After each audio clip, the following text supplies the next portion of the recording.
Hello and welcome you all to beat the street. आज हम बात करने वाले हैं एक बिल्कुल एक्सक्लूसिव केस के बारे में, जिसमें हम बात करेंगे कि अमेजोन और फ्लिपकार्ट वर्सेस जो सीसीआई का केस चल रहा है कर्नाटक हाई कोर्ट में, जिसके ऊपर कल हियरिंग हुई, उसमें क्या क्या चीज़ें डिस्कस हुई और इस केस को कहाँ तक खींचा जा सकता है।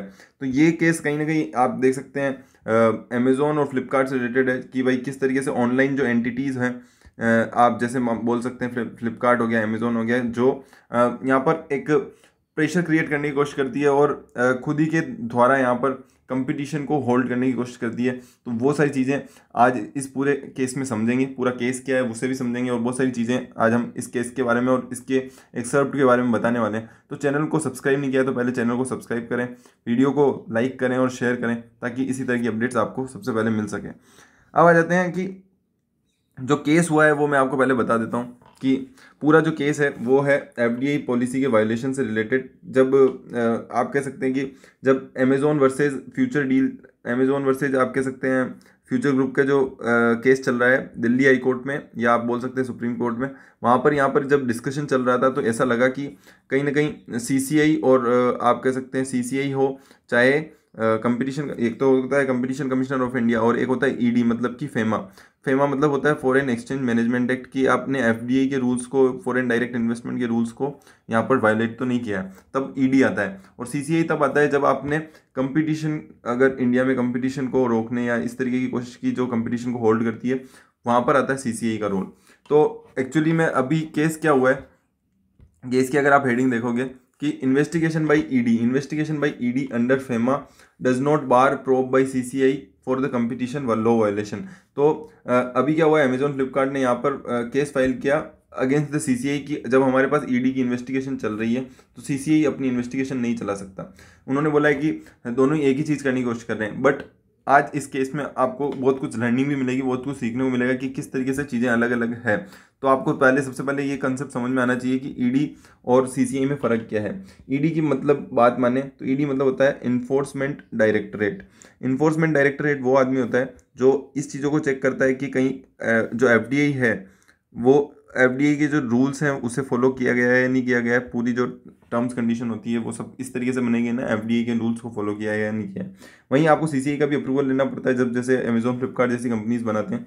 तो कंपटीशन और कमीशन ऑफ इंडिया की अगर हम बात करें तो कंपटीशन कमीशन ऑफ इंडिया वो बंदा है जो आप कह सकते हैं कि इस चीज़ को चेक करता है कि इंडिया में जो रूल्स रेगुलेशंस हैं रिलेटेड टू कंपटीशन, कि भाई कंपटीशन अवॉइड ना हो, तो वो यहाँ पे फॉलो हो रहे हैं या नहीं हो रहे। तो ये दोनों अलग अलग चीज़ें हैं जिन्हें हमें चेक कर लेना चाहिए अगर हम कोई भी डील कर रहे हैं। जब इतनी बड़ी बड़ी डील होती है अमेजोन की अगर फ्यूचर ग्रुप के साथ डील हो रही है तो वहाँ पर ये दोनों के अप्रूवल्स लगते हैं। तो इन दोनों को अप्रूवल मिले हुए थे। बट अभी जिस तरीके से उन्होंने आप कह सकते हैं सुप्रीम कोर्ट में और हाई कोर्ट में जिस तरीके की वाकई बोले हैं, वहाँ से ऐसा लगता है कि कहीं ना कहीं इन्होंने जो बोला है उसके हिसाब से सीसीआई और ईडी की जो बातें हैं कि एफडीआई पॉलिसी फॉलो नहीं हो रही, या कंपटीशन कमीशन आप कह सकते हैं कि कंपटीशन लॉ को यहाँ पर वायलेशन ये करते हुए नजर आए। तो वो अब कर्नाटक हाई कोर्ट में बात चली गई है, तो उसका जो पूरा केस है वो अब हम स्टार्ट करते हैं। ये हो गया हमारा ब्रीफ। अब हम आ जाते हैं कि जो माधवी दीवान जो उन्होंने यहाँ पे, जो कि एडिशनल सॉलिसिटर जनरल है, उन्होंने यहाँ पे बताया जस्टिस को, जो कि पीएस दिनेश कुमार हैं, जो कर्नाटक हाई कोर्ट में अभी आप कह सकते हैं जस्टिस के रूप में काम कर रहे हैं। उनको बताया कि Amazon is looking to twist the pendency of ED investigation into its working toward of CCI's probe. तो वो उन्होंने बताया कि ईडी की जो इन्वेस्टिगेशन चल रही है उसे ट्विस्ट करने की कोशिश की जा रही है ताकि सीसीआई का जो प्रोब है उससे यहाँ पर हटाया जाए। ये आप कह सकते हैं माधवी दीवान, जो कि आप कह सकते हैं इनके खिलाफ बोल रही है, अमेजोन के खिलाफ बोल रही है कि अमेजोन जानबूझकर चाह रहा है कि जो ईडी का जो इन्वेस्टिगेशन है वो यहाँ पर होल्ड हो जाए या ट्विस्ट करने की कोशिश कर रहा है ताकि, और सीसीआई ईडी का जो इन्वेस्टिगेशन वो चलने देता है, बट सीसीआई का जो प्रोब है उसे यहाँ पर नहीं चाहता है कि उनकी जो वायलेशन किए गए हैं। इसकी हमने एक और सेपरेट वीडियो भी बनाई है कि किस तरीके से इन्होंने वायलेट किया है, उसका लिंक मैं आपको डिस्क्रिप्शन में दे दूंगा, जो आप जाके चेक आउट कर सकते हैं। Dewan's future submitted that they can be parallel investigation under FEMA. तो दीवान ने यहाँ पर बताया कि माधवी दीवान जो है उन्होंने बताया कि यहाँ पर पैरेलल इन्वेस्टिगेशन चल सकता है, वो चाहे फेमा का हो और चाहे सीसीआई का हो। ऐसा नहीं है कि जब सीसीआई का प्रोब चल रहा होगा फेमा का नहीं चल सकता है, फेमा का चल रहा हो जब सीसीआई का नहीं चल सकता। तो ये चीज़ें सबसे पहली पॉइंट में निकल के आती है। Dewan refuted the submission for Amazon on the foreign direct investment policy, stating that even if it is assumed that there is a violation of the FDI policy, it does not necessarily mean that there is a violation of Competition Act, vice versa. उन्होंने बताया कि ऐसा नहीं है कि Amazon ने जो FDI policy में बोला है उसके मतलब से ही कंपटीशन कमिश्नर जो है CCI ने काम करना स्टार्ट किया है, क्योंकि CCI एक अलग बॉडी है और ईडी और फेमा आप कह सकते हैं एक अलग बॉडी है। गोपाल सुब्रमण्यम जो कि अमेजोन की तरफ से यहाँ पर केस लड़ रहे हैं, जो कि एक सीनियर एडवोकेट हैं, उन्होंने बताया, उन्होंने सबमिट किया कि CCI was overstepping its jurisdiction by ordering a probe into the ecommerce and it was his submission that only the ED can look into violation of FDI policy and not CCI। तो उनका मानना है कि केवल ED ही यहाँ पर lookout कर सकता है मैटर्स जो रिलेटेड हैं, आप कह सकते हैं कि FDI से रिलेटेड, न कि CCI। तो क्योंकि CCI ने शायद कुछ ऐसे पॉइंट्स भी रखे हैं जो FDI पॉलिसी के रेगुलेशंस से रिलेटेड है, तो उन्होंने बोला है कि ईडी ही केवल उनमें लुकआउट कर सकता है, ना कि CCI। तो ये भी पॉइंट यहाँ पर निकल के आता हुआ नजर आता है। Countering the argument raised bye Amazon on the malafide of the informant, Diwan yesterday submitted that Section 45 of the Competition Act is a deterrent to persons who provide information to CCI in a malafide or frivolous manner.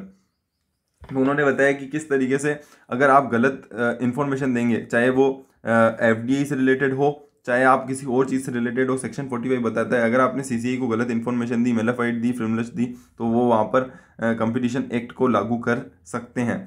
तो यहाँ पर उन दीवान ने यहाँ पे साफ करते हुए बताया कि किस तरीके से चीज़ें हो रही है, और 1 करोड़ का फाइन ऑलरेडी यहाँ पर लगा दिया गया है। और CCI also pass other order against the mala fide informant, Dewan added, कि किस तरीके से CCI ने भी यहाँ पे बहुत सारे ऑर्डर्स पास किए हैं रिलेटेड टू अदर ऑर्डर्स, जिसमें उन्होंने यहाँ पर जो गलत इन्फॉर्मेशन देने वालों को सजा दी है, 1 करोड़ का फाइन भी लगाया है। CCI functions are inquisitorial as opposed as adjudicatory functions. Doors of CCI are to be kept wide open. We have to weigh the value and substance of the information to find out if there is a prima facie case under investigation.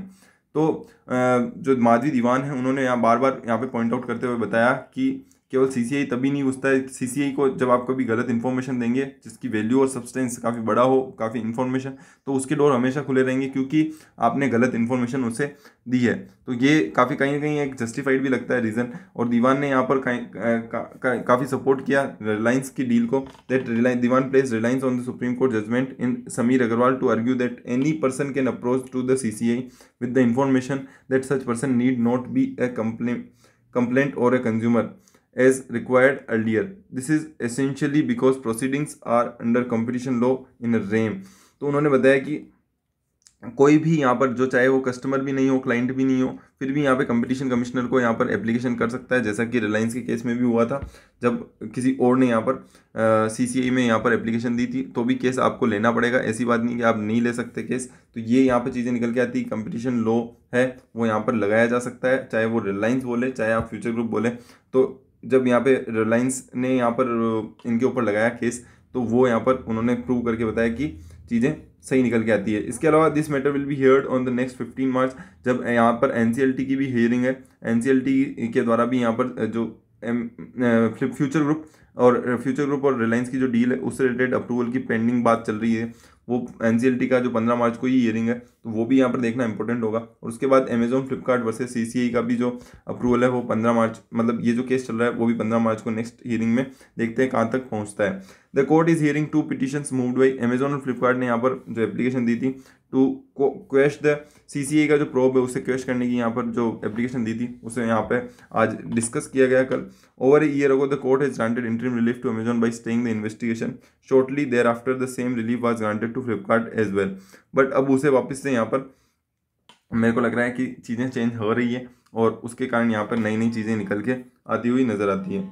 अब बात करते हैं, last week the court has asked the CCI to prove that whether it has jurisdiction to order an investigation into the anti competitive conduct of Amazon और Flipkart. तो जी हाँ, यहाँ पर कहीं ना कहीं ये चीज़ें निकल के आ रही है कि CCI को पूछा गया है कि CCI क्या आपका इसलिए में यहाँ पर जुरिसडिक्शन बनता है नहीं बनता है। तो जी हाँ, जुरिसडिक्शन अब देखना होगा कि आगे आने वाले हियरिंग में किस तरीके से इसे प्रूव किया जाता है। बाकी मुझे यहाँ पर लगता है कि कहीं ना कहीं CCI का बनता ही है कि अगर आप गलत इन्फॉर्मेशन दोगे तो CCI यहाँ पे लुकआउट कर सकता है मैटर्स को। और किस तरीके से अमेजोन इसे प्रूव करता है, आज माधवी दीवान ने यहाँ पे कल फाइलिंग की थी अब देखना होगा 15 मार्च को किस तरीके से जो हमारे दूसरे बंदा है वो यहाँ पे फाइलिंग करता है। तो इस केस के रिलेटेड सारी अपडेट्स और या साथ ही साथ रिलायंस फ्यूचर डील से रिलेटेड सारी अपडेट्स आपको हमारे चैनल पर देखने को मिल सकते हैं। चैनल को सब्सक्राइब करके रखिए, वीडियो को लाइक और शेयर करें ताकि आपको इसी तरह की और अपडेट्स देखने को मिले। Thank you so much.